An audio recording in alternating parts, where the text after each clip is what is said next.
Мундаг дугуй хамгийн өндөр зэрэглэлийн тэмцээн болох Tour de France-т дугуйчид зөвхөн нэг өдрөлт гэхэд 200 орчим километрийг тулдаг. Энэ нь 7000 калори энергийг зарцуулж байна гэсэн үг юм. Маш их энерги зарцуулж тэмцээнд оролцож буй тамирчдын хувьд шаардлагатай энерги будаа, гомон, шарсан төмөс, пицца зэрэг нүүрс усаар баялаг хүнснээс хурдан авдаг.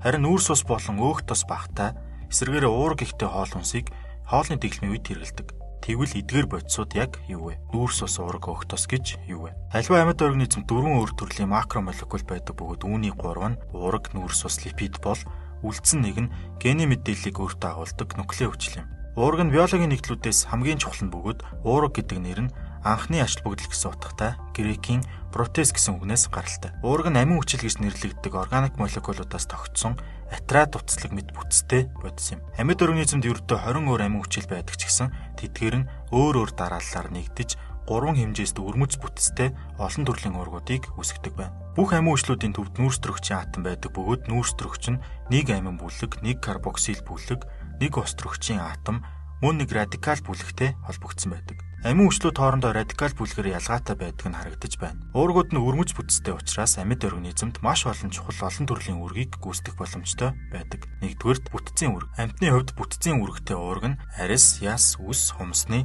үндсэн бүрэлдэхүүн хэсэг болдог кератин уурга юм. Хоёрдугаарт катализаторын үүрэг буюу химийн урвалыг явуулах үүрэг. Амьд организмд явагддаг бараг бүх химийн урвал нь фермент буюу энзим гэж нэрлэгддэг уургуудын оролцоотой явагддаг. Жишээ нь хоол боловсруулах энзим гэгддэг пепсин уурга нь хоол боловсруулах явцад хоолыг задалдаг байна. 3-дугаарт хөдөлгөөний үүрэг. Бид хуруугаа хөдөлгөх, шатаар өгсөх, нүдэн ань бичих бүртээ булчингаа ашигладаг. Булчингийн тэлэх агших боломжийг актин ба миозын уургууд үүсгэдэг. 4-дугаарт тээвэрлэлтийн үүрэг.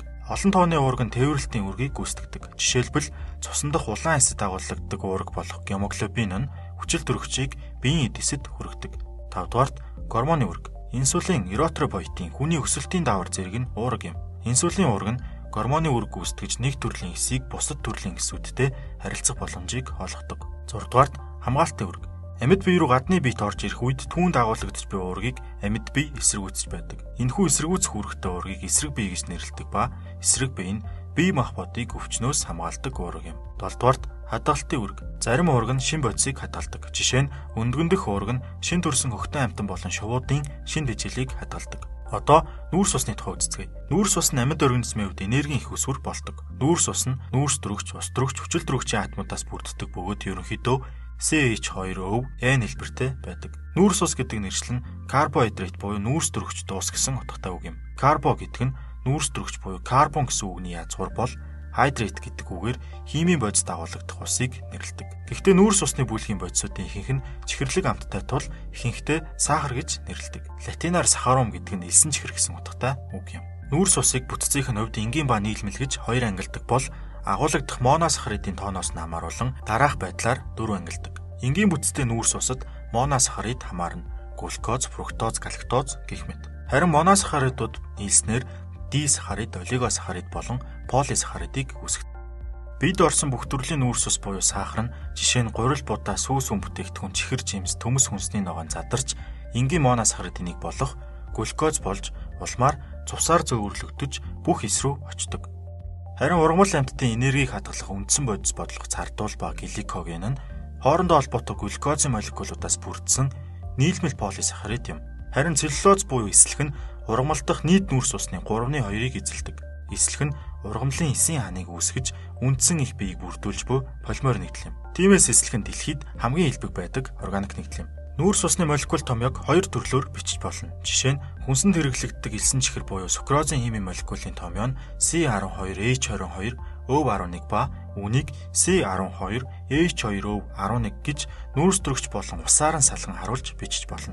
Хүн ба амьтан нүүрс усныхаа хэрэгцээг ургамал идэж хүнсээр авдаг боловч биеийнхэн нийт массхийн 1 хүрэхгүй хувь нь цэвэр нүүрс уснаас тогтдог. Тийм учраас хүн эзэн нүүрс уснаасаа илүүцнийг нь биедээ нүүрс ус хэвээр нь хадгалдаггүй. Харин нүүрс усныхаа энергийг ашиглан өөх тос болгон хадгалдаг. Тийм учраас бид сахарын хэрэглээг багасгаж хэд тархалт болон зүрх судасны өвчнөөс урьдчилан сэргийлэх хэрэгтэй юм. Липид нь амьд биед чухал үүргүүдийг гүйцэтгэдэг. Жишээлбэл липидийн нэг төрөл болох фосфолипидууд нь эсийн мембраны чухал бүрэлдэхүүн хэсэг болдог. Фосфолипид мембран нь эсийн усан усмал бүхий хэсгийг бусад хэсгээс тусгаарладаг. Учир нь липид нь усанд уусдаггүй. Липидийн молекулын туйлшрал маш бага байдаг учраас туйлдаа уусгаж болох усанд уусахгүй. Харин өөртөөгөө ижил туйлгүй бодисуудад уусна.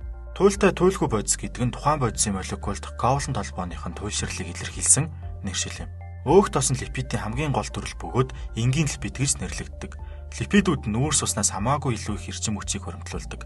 Өөрөөр хэлбэл 1 г өөх тос нь 1 г нүүрс уснаас хамаагүй их энергийг агуулдаг. 1 г өөх тос нь 9 ккал энергийг агуулдаг. Энэ шалтгааны улмаас хүний бие илүүдл энерги урт хугацаанд хадгалах зорилгоор өөхийг үүсгэж байдаг. Амьтны липид тасалгааны температурт хатуу төлөвт байдаг учраас фат буюу өөх гэж нэрлэгддэг. Харин ургамалд байдаг липид нь шингэн төлөвт байдаг учраас ойл буюу тос гэж нэрлэгддэг.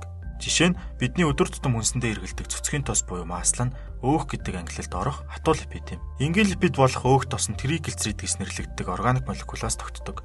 Триглицеридийг үүсгэгч үндсэн бүтэц нь 3 атомт спирт болох глицерин юм. Энэ молекул дээр 3 ширхэг тосны хүчлийн молекул холбогдсноор триглицерид үүсдэг. Тосны хүчил нь 10-аас 20 ширхэг нүүрсдрэгчийн атомын илхээнээс тогтсон карбон хүчил юм. Карбон хүчил нь өөртөө карбоксил бүлэг агуулдаг органик хүчил юм. Липид дэх тосны хүчлүүд нь хансан эсвэл ханаагүй байж болдог. Тосны хүчил дэх нүүрсдрэгчийн атомуудын хоорондын бүх ковалент холбоо нь дан холбоо байвал энэ нь хансан тосны хүчил. Харин нүүрсдрэгчийн илхээний аль нэг хэсэгтээ давхар ковалент холбоо агуулж байвал энэ тосны хүчил нь ханаагүй тосны хүчил гэж нэрлэгддэг. Энэхүү давхар холбоо тасарбал шинээр өөр атомтой химийн холбоо үүсэх боломжтой болдог учраас давхар холбоо бүхий молекулыг ханаагүй молекул гэж нэрлэдэг. Хатуу төлөвтэй өөх нь шингэн тосыг бодвол найрлагандаа илүү их хэмжээний хансан тосны хүчлийг агуулдаг. Зарим шингэн тос нь өөхнөөс илүү их хэмжээний хансан тос агуулдаг гэдэг нь харагдаж байна. Тиймээс тухайн хүнсний бүтээгдэхүүнд ямар төрлийн өөх тос агуулгадж байгааг сайтар анхаарах хэрэгтэй. Тухайн өөх тосны хүний биед хэрхэн шингэдэг, ямар нөлөө үзүүлдэг вэ гэдэг нь агуулж буй хансан ба ханаагүй тосны хүчлүүдийн найрлага, тэдгээрийн эзлэх хувь, шийм шинж чанар, цэс ба транс хэлбэрийн молекулын бүтэц зэрэг олон хүчин зүйлээс хамаарна.